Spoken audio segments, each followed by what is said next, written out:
ಮಗಳೇ, ಮಗು ಪ್ರೇಮ, ಏನು ಮಾಡ್ತಾ ಇದ್ದೀಯಮ್ಮ ಮನೆಯಲ್ಲಿ?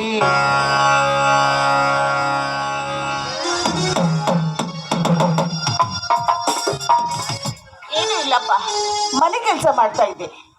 ನೋಡಮ್ಮ ಮಗಳೇ, ಇಂದು ನಿನ್ನನ್ನು ನೋಡಲಿಕ್ಕೆ ಯಾರೋ ದೊಡ್ಡ ಶ್ರೀಮಂತರು ಬರ್ತಾರಂತೆ ಮಗಳೇ. ನಿನ್ನಣ್ಣ ರವಿ ಫೋನ್ ಮಾಡಿದ್ದಾನೆ, ಬೇಗ ಹೋಗಿ ರೆಡಿಯಾಗಿ ಬಾರಮ್ಮ ಮಗಳೇ. ಆಗ್ಲಿ.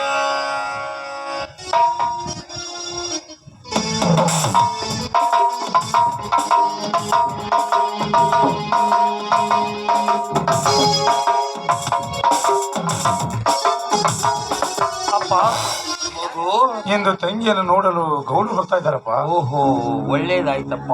ದೇವರು ಮಲ್ಲಿಕಾರ್ಜುನ ಕಣ್ಣು ತೆರೆದನು ಮಗು, ಕಣ್ಣು ತೆರೆದನು. ಅಪ್ಪ, ಗೌಡರು ಬಂದೇ ಬಿಟ್ಟರು.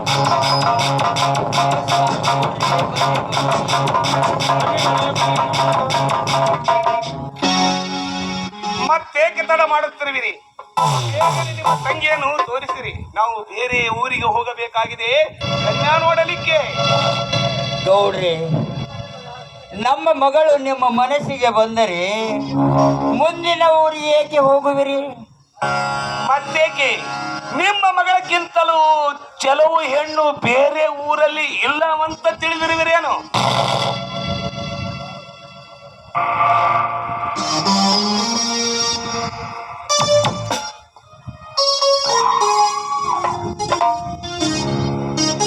ನೋಡಿ ಗೌಡ್ರೆ, ಇವಳೇ ನನ್ನ ತಂಗಿ ಪ್ರೇಮ ಅಂತ. ಪರವಾಗಿಲ್ಲ. ರಸಿಕತೆ ತುಂಬಿದ ಕೋಗಿಲೆ ಸಂಗೀತದಲ್ಲಿ ಪ್ರೇಮದಿಂದ ಒಂದು ಸಂಗೀತವನ್ನು ಹಾಡು.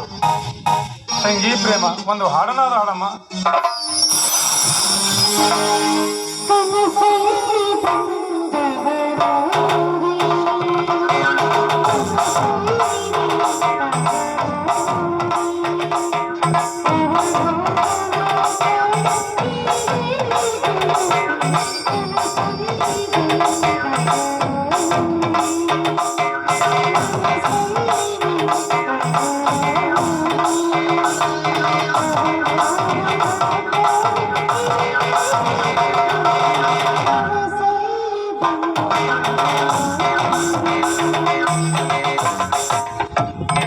ಅಡ್ಡಿ ಇಲ್ಲ ರವಿ, ನೀನು ಹೇಳಿದಂತೆ ಇವಳ ಸಂಗೀತದಲ್ಲಿ ಸಪ್ತ ಸ್ವರಗಳು ಈಕೆಯ ಮಧುರ ಕಂಠದಲ್ಲಿ ಅಡಕವಾಗಿದೆ ಎಂದು ಹೇಳುವುದರಲ್ಲಿ ತಪ್ಪಾಗಲಿಕ್ಕಿಲ್ಲ.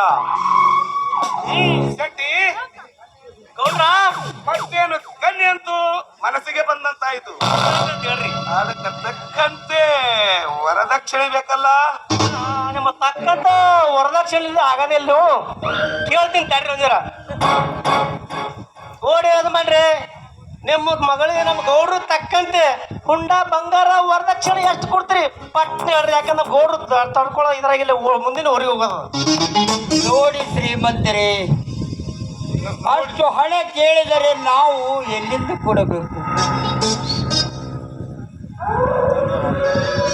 ನೋಡಿ ಗೌಡ್ರೆ, ನಾವು ಕಡು ಬಡವು, ನಿಮಗೆ ವರದಕ್ಷಿಣೆ ಎಲ್ಲಿಂದ ಕೊಡಬೇಕು ಗೌಡ್ರೆ?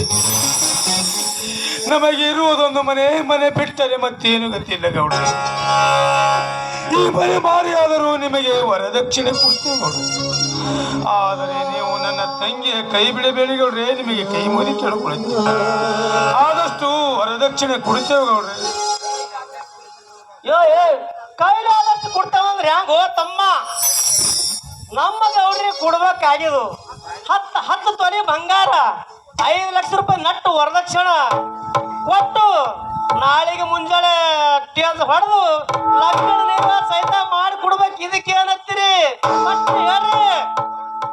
ನೋಡಿ ಶ್ರೀಮಂತರೇ, ಅಷ್ಟು ಹಣ ಕೇಳಿದರೆ ನಾವು ಎಲ್ಲಿಂದ ಕೊಡಬೇಕು?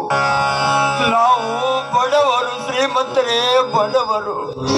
ಈ ಮನೆ ಒಂದಿತ್ತ ಮನೆ ಒಂದು ಮಾರಿ ನಿಮಗೆ ಖರ್ಚು ಮಾಡುತ್ತೇವೆ. ದಯವಿಟ್ಟು ನಮ್ಮ ಮಗಳಲ್ಲೂ ನಿಮ್ಮ ಮನೆಯಲ್ಲಿ ಸೊಸೆಯ ಸ್ಥಾನ ಕೊಡಿ ಎಂದು ಕೈ ಮುಗಿದು ಬೇಡಿಕೊಳ್ಳುತ್ತೇನೆ ಗೌಡ್ರೆ. ನಾವು ಬಡವರು, ನಮ್ಮಲ್ಲಿ ಹಣವಿಲ್ಲ ಗೌಡರೇ, ಹಣವಿಲ್ಲ. ಹಣವಿಲ್ಲದಿದ್ದರೆ ಹೆಣ ಕೂಡಲು ನೋಡಲು ಬರುತ್ತಿರಲಿಲ್ಲ ನಾವು.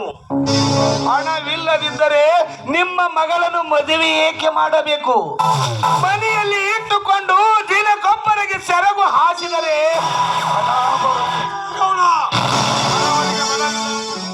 ಚಿಕ್ಕಂತೆ ಮಾತನಾಡಿ ನನ್ನ ಪಿತ್ತ ನೆತ್ತಿಗೇರಿಸಬಳ್ಳೆ ಮಗನ. ನಿಮ್ಮ ಅಕ್ಕ ತಂಗಿಯರನ್ನು ಮತ್ತೊಬ್ಬರ ಹಾಸಿಗೆ ಮೇಲೆ ಮಲಗಿಸಿ ಹಣ ಗಳಿಸಿ ಶ್ರೀಮಂತರಾದಂತೆ ಕಾಣುತ್ತೆ ನೀವು. ಈ ನಿಮ್ಮ ಶ್ರೀಮಂತಿಕೆ ನನ್ನ ಕಾಲಲ್ಲಿರುವ ಚಪ್ಪಲಿಯ ಸಮ. ನಿಮ್ಮಂತ ಶ್ರೀಮಂತರಿಂದಲೇ ಈ ಊರು ಹದಗೆಟ್ಟು ಹೋಗಿದೆ. ಲಂಚದಿಂದ ನ್ಯಾಯ ಹೇಳುವುದು, ಬಡ್ಡಿಗೆ ಬಡ್ಡಿ ತಿಂದು ಬಡವರ ರಕ್ತ ಕಣ್ಣೀರು ಹರಿಸುವುದು, ಅದು ನಿಮ್ಮಂತ ನೀಚರಿಂದಲೇ. ಹೊರಟು ಹೋರ್ಲೇ ಮೊದಲ ಮನೆಯಿಂದ. ನನ್ನ ಅಕ್ಕ ತಂಗಿಯರ ಬಗ್ಗೆ ಮಾತನಾಡುತ್ತಿರುವೆನಲೇ ಮಗನೇ. ನನಗೆ ಎದರು ಹಾಕಿಕೊಂಡವರು ಯಾರು ಉಳಿದಿಲ್ಲ ಈ ಊರಲ್ಲಿ. ಈ ಊರಲ್ಲಿ ಬಾಳೆ ಮಾಡೋ ಮಗನೇ ನಾನು ನೋಡಿಕೊಳ್ಳುತ್ತೇನೆ. ತಿನ್ನಲಿಕ್ಕೆ ಕೂಳು ಇಲ್ಲದಿದ್ದರೂ ಈ ಮಗನ ಸೊಕ್ಕು ಮುರಿದಿಲ್ಲ. ಗೌಡ, ನಿಮ್ಮ ಅಕ್ಕ ತಂಗಿಯರ ಬಗ್ಗೆ ಮಾತನಾಡಿದ್ರೆ ನಿನಗೆ ಹೇಗೆ ಸಿಟ್ಟು ಬಂತು? ಅಂದರೆ ನೀವು ಶ್ರೀಮಂತರು, ಹೇಗೆ ಮಾತನಾಡಿದ್ರು ನಡೆಯುತ್ತದೆ. ನಾವು ಬಡವರು ಮಾತನಾಡಬಾರದೆ? ಲೇ ಗೌಡ, ನಿನ್ನ ಮೈಯಲ್ಲಿ ಹರಿಯುವುದು ಅದೇ ಕೆಂಪು ರಕ್ತ, ಈ ಬಡವನ ಮೈಯಲ್ಲಿ ಹರಿಯುವುದು ಅದೇ ಕೆಂಪು ರಕ್ತ. ಮಗನ, ನಿನ್ನ ಮೈಯಲ್ಲಿ ಎಷ್ಟು ಸೊಕ್ಕಿದೆ ಅದರಷ್ಟೇ ಸೊಕ್ಕು ನನ್ನ ಮೈಯಲ್ಲಿ ಹರಿಯುತ್ತಿದೆ. ಮೊದಲು ಹೊರಟೋರ್ಲೇ ನನ್ನ ಮನೆಯಿಂದ. ಇದೇನು ತಮ್ಮ, ನಮ್ಮ ಗೌಡ್ರು ಹಿಂಗೆಲ್ಲ ಮಾತಾಡ್ತಿಲ್ಲ. ನಮ್ಮ ನಾಗೇಶಿ ಗೌಡ್ರು ಅಂದ್ರ ಸ್ವತ್ತ 10 ಜನ ಗಡ ಗಡ ಗಡ ಗಡ ಗಡ ಗಡ ನಡಗ್ತಾರ. ನೀ ನೋಡಿದ್ರ ನಿನ್ನ ಮೈಯಾಗ ಚಿವುಟಿದ್ರ ಹನಿ ರಕ್ತ ಬರಂಗಿಲ್ಲ. ಏನೋ ನಮ್ಮ ಗೌಡ್ರು ಸಿಟ್ಟಿಗೆ ಬಂದು ಒತ್ತಿ ಹಿಡಿದ್ರಂದ್ರ ಅಲ್ಲೇ ಜೀವ ಬಿಡ್ತಿ. ಹಿಂಗೆಲ್ಲ ಮಾತಾಡಬಾರ್ದು ತಮ್ಮ, ಒಳ್ಳೇದಲ್ಲ. ನಮ್ಮ ಗೌಡ್ರು ಹ್ಯಾಂಗ ಹೇಳ್ತಾರ ಕೇಳ್ಕೊಂಡು ನಡೆದೆ ಅಂದ್ರ ನಿನಗ ಒಳ್ಳೇದು, ನಮಗ ಒಳ್ಳೇದು ಹುಡುಗ. ಶಕ್ತಿ, ಈ ಗೌಡ ಹಾಕಿದ ಮುಸುರಿ ತಿಂದಿ ಅವನ ಮನೆ ಬಾವಿದ ಕಾಯುವ ನಾಯಿ. ನಿನಗೇನು ಗೊತ್ತಲೇ ಈ ಬಡವರ ಕಿಮ್ಮತ್ತು? ಹೊರಟು ಹೋರಿ ಇಲ್ಲಿಂದ. ಒಂದೇ ಒಂದು ನಿಮಿಷ ಇಲ್ಲೇ ನಿಂತರೆ ಈ ಕಾಲಲ್ಲಿ ಚಪ್ಪಲಿ ಕೈಯಲ್ಲಿ ಹಿಡಿಬೇಕಾಗುತ್ತೆ. ಹೊರಟೋರ್ಲೇ ಮಕ್ಕಳು ನನ್ನ ಮನೆಯಿಂದ. ಗೌಡ್ರ ಹುಡುಗ ಭಾಳ ಸ್ಟ್ರಾಂಗ್ ಕಾಣಿಸ್ತಾನೆ, ನೋಡ್ಲಕ್ಕ ಏನಿಲ್ಲ ಸ್ಟ್ರಾಂಗ್ ಭಾಳ ಕಾಣಿಸ್ತಾನೆ, ಕೆಲಸ ಮಾತ್ರ ಆಗಂಗಿಲ್ಲ. ನಾವು ಪಟ್ಟೆ ಹೋಗ ನಡಿ ಜಾಗ ಖಾಲಿ ಮಾಡಿದ್ರೆ ಹೊಡೆದ ದಟ್ಟ ಕುರ್ಸಾಲಿ ಹತ್ತಿನ ಬರುತ್ತೇನೆ ಮಗನೇ. ಒಂದು ದಿನ ನಿನ್ನನ್ನು ನಾನು ನೋಡಿಕೊಳ್ಳುತ್ತೇನೆ.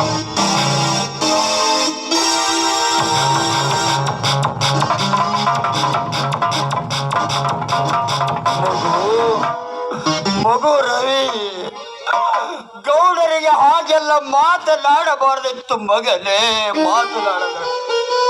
ಅವರು ಯಾವ ಹೊತ್ತಿನಲ್ಲಿ ಏನು ಮಾಡುತ್ತಾರೆಂಬುದು ನಮಗೊಂದು ತಿಳಿಯದಂತದಾಗಿದೆ ಮಗನೇ, ತಿಳಿಯದಪ್ಪ.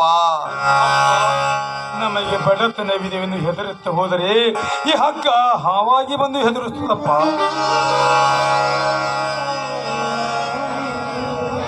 ಮಗಳೇ, ನನ್ನ ಹೊಟ್ಟೆಯಲ್ಲಿ ಹುಟ್ಟಬಾರದಾಗಿತ್ತಮ್ಮ, ಹುಟ್ಟಬಾರದಾಗಿತ್ತು.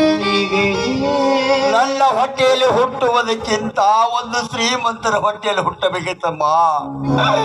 ನನ್ನ ಹೊಟ್ಟೆಯಲ್ಲಿ ಹುಟ್ಟಬಾರದಾಗಿತ್ತಮ್ಮ ಈ ಬಡವನ ಹೊಟ್ಟೆ. ಯಾವ ಗಳಿಗೆಯಲ್ಲಿ ಹುಟ್ಟಿದೆ ಏ ಮಾರಾಯತಿ? ಮನೆಗೆ ಬಂದ ಒಂದು ವರ ಕೂಡ ಒಪ್ಪದೆ ಹೋಗುತ್ತಿರುವರು.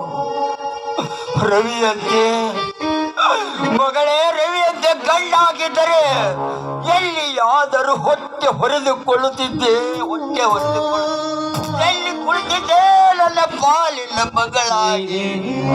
ನನ್ನ ಹೊಟ್ಟೆಯಲ್ಲಿ ಹುಟ್ಟುವುದಕ್ಕಿಂತ ಒಂದು ಬೀದಿಯ ನಾಯಿಯ ಹೊಟ್ಟೆಯಲ್ಲಿ ಹುಟ್ಟಿದ್ರೆ ಒಳಿತಾಗುತ್ತಿತ್ತಮ್ಮ. ಅಪ್ಪ, ನಿನಗೇನು ಭೂತ ಬಡಿದುಕೊಂಡಿದೆ? ಈ ನನ್ನ ಮುದ್ದು ತಂಗಿಗೆ ಇಲ್ಲ ಸಲ್ಲದ ಮಾತುಗಳನ್ನಾಡಿ ಅವಳ ಮನಸ್ತಾಪ ಮಾಡುತ್ತೀವಿಯಲ್ಲ. ನನ್ನ ತಂಗಿಯ ಮದುವೆ ಭಾರ ನನ್ನದು. ಈ ನನ್ನ ತಂಗಿಗೆ ವರ ನಿಶ್ಚಯ ಆಗುವವರೆಗೂ ಒಂದು ಹನಿ ನೀರು ಸಹ ಮುಟ್ಟುವುದಿല്ലെಂದು ನಿನ್ನ ಪಾದ ಸಾಕ್ಷಿ.